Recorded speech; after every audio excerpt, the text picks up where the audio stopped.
బిస్మిల్లాహిర్రహమానిర్రహీం. అనంత కరుణామయుడు అపార కృపాశీలుడు అయిన అల్లాహ్ పేరుతో ప్రారంభిస్తున్నాను. ప్రియ విశ్వాస సోదరి సోదరులారా, అస్సలాము అలైకుం వరహమతుల్లాహి వబరకాతుహు. ఈరోజు ఇస్లామీ ధర్మావగాహనం పుస్తకం నుండి తహరత్ మరియు నజాసత్లకు సంబంధించిన విషయాలు తెలుసుకునే ప్రయత్నం చేద్దాం. నజాసతే హకీకీ. నజాసతే హకీకీ అంటే భావం కంటికి కనిపించే, సహజంగా ప్రతి మనిషి అసహించుకునే అపరిశుభ్రత. దీని నుండి మనిషి తన శరీరాన్ని, దుస్తుల్ని, ఆహారాన్ని కాపాడుకుంటాడు. ఈ అశుద్ధత రెండు రకాలు. ఒకటి నజాసతే గలీజా, దీనికి సంబంధించిన ఆదేశాలు కఠినంగా ఉంటాయి. రెండవది నజాసతే ఖఫీఫా, దీనికి సంబంధించిన ఆదేశాలు తేలికైనవిగా ఉంటాయి. నజాసతే గలీజా, వీటికి సంబంధించిన ఆదేశమైతే కఠినంగా ఉంటుంది. ఇవి అపరిశుద్ధం కావటంలో ఎలాంటి అనుమానం లేదు.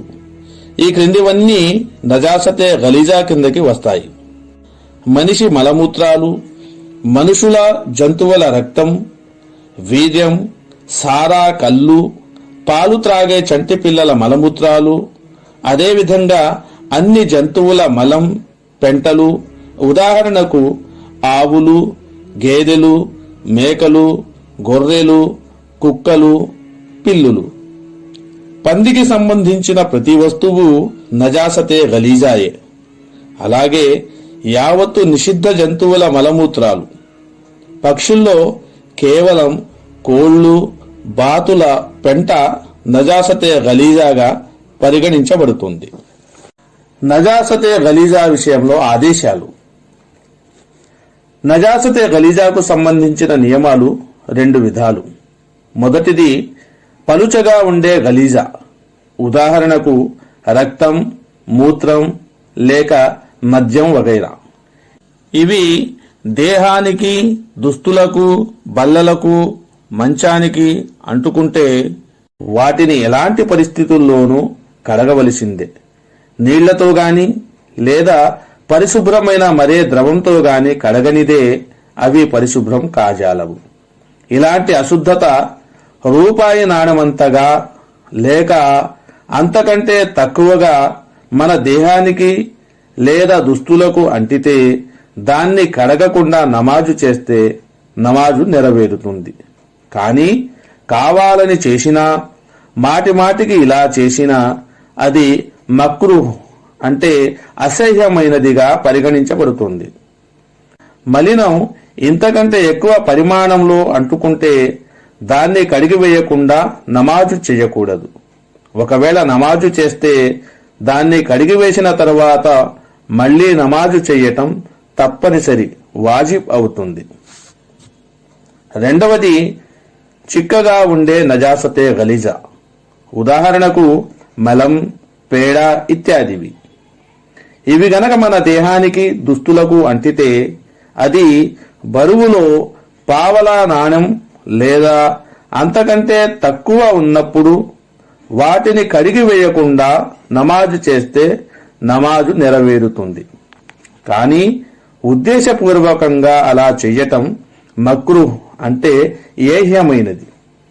ఒకవేళ ఈ మలినం అంతకంటే ఎక్కువ ఉంటే దాన్ని తప్పనిసరిగా కడిగి వెయ్యాలి. కడగకుండా నమాజు చేస్తే నమాజు నెరవేరదు. నజాసతే గలీజా విషయంలో మరికొన్ని ముఖ్య విషయాలు. కొన్ని పరిస్థితుల్లో నజాసతే గలీజాని గీకివేసినా పరిశుభ్రం అవుతుంది. ఉదాహరణకు మన చెప్పులకు పేడ, మలం లాంటి చిక్కటి మలినం ఏదైనా అంటితే దాన్ని రుద్ది శుభ్రం చేస్తే చాలు. లేదా అది ఎండిపోయినప్పుడు దాన్ని గీకివేసిన మన చెప్పులు పరిశుభ్రమవుతాయి.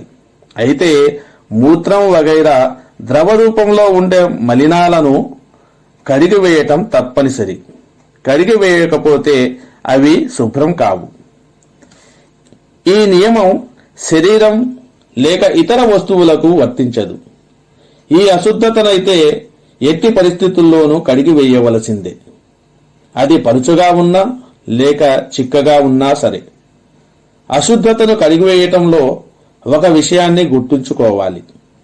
అశుద్ధత అంటిన భాగాన్ని బాగా రుద్ది లేక గీకి కడిగి వేయాలి. ఆ విధంగా ఆ మచ్చ పోతుంది. ఒకవేళ రుద్దినా గీకినా కూడా మచ్చ ఉన్నట్లయితే పర్వాలేదు. అశుద్ధత అంటిన చోటును 3 సార్లు కడగటం మంచిది. వస్త్రమైతే 3 సార్లు పిండి కడిగి వేయాలి.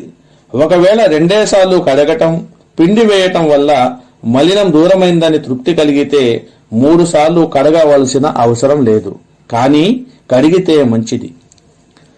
నజాసతే గలీజా భోజన పదార్థాలలో లేదా నీటి కుండలు, కడవల్లాంటి పాత్రలలో ఏ కొంచెం పడినా ఆ నీరు అపరిశుభ్రమవుతుంది.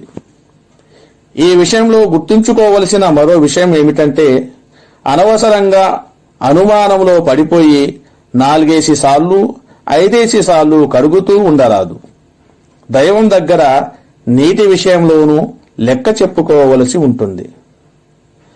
మీరొకవేళ ప్రవహిస్తున్న నదీ సమీపాన ఉన్నా సరే నీళ్ల వాడకంలో జాగ్రత్త వహించండి అని మహాప్రవక్త ముహమ్మద్ సల్లల్లాహు అలైహి వసల్లం బోధించారు.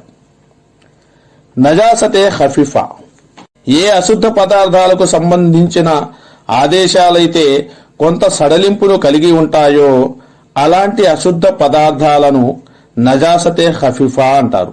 అంటే ఒక ఆధారం ప్రకారం అవి అశుద్ధమైనవిగా, మరో ఆధారం ప్రకారం శుద్ధమైనవిగా వ్యక్తమవుతుంది అన్నమాట. అలాంటి పదార్థాలు కొంచెం అంటినా నమాజు నెరవేరుతుంది. ఉదాహరణకు హలాల్ అంటే ధర్మసమ్మతమైన పశువులు, ఆవు, ఎద్దు, గేదె, మేక మొదలైన వాటి మలమూత్రాలు.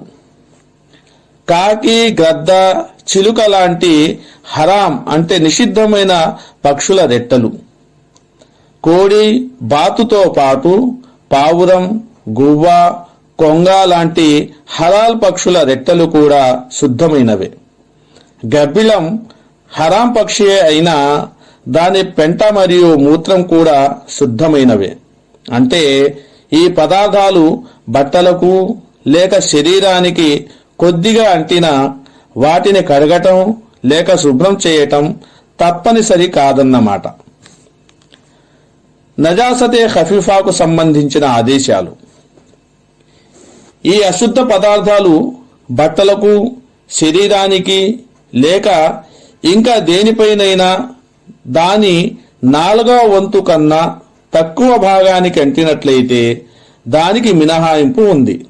అంతకంటే ఎక్కువైతే దాన్ని కడిగివేయటం తప్పనిసరి అవుతుంది. మినహాయింపుకు అర్థం ఏమిటంటే, పైన చెప్పిన ప్రమాణంలో ఆ అశుద్ధ పదార్థం మీ బట్టలకు గాని, శరీరానికి గాని, బల్లకు గాని అంటి ఉండగా మీరు అలాగే నమాజ్ చేస్తే నమాజు నెరవేరుతుంది. కానీ అది మక్రూహ్ అంటే అసహ్యమైనదిగా పరిగణించబడుతుంది.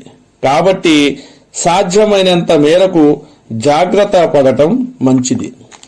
నజాసతే ఖఫీఫాకు సంబంధించిన ఏ మాత్రమైన తినే పదార్థాల్లో గాని, కొద్దిపాటి త్రాగే నీటిలో గాని పడితే ఆ పదార్థాలు అన్ని విధాలా అశుద్ధమైపోతాయి.